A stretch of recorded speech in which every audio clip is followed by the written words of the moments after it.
Welcome to Let Me Fix This. Enjoy the video.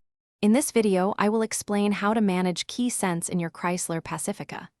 KeySense is a clever feature that lets you set specific driving restrictions for certain key fobs. This is super handy if you have a new driver in the family or if you're using a valet service. It can limit things like the vehicle's top speed and even the maximum audio volume, promoting safer driving habits for everyone. Before we dive into the settings, it's important to know which key you're using. Your Chrysler Pacifica usually comes with two standard key fobs that have no restrictions.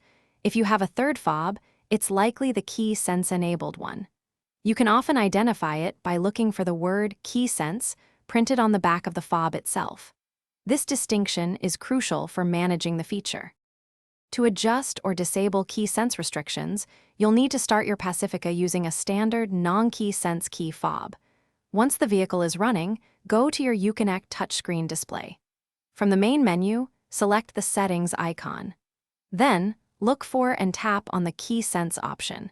You will be prompted to enter your unique 4-digit PIN to access these specific settings. Once you're in the KeySense menu, you can modify the existing restrictions or choose to remove the profile entirely. The most straightforward way to bypass KeySense is simply to use one of your standard, non-KeySense key fobs for daily driving. If you only have a KeySense fob and cannot access the settings or remember your PIN, a Chrysler dealership can assist with resetting the system for you. Thanks for watching. If you found this helpful, don't forget to like and subscribe.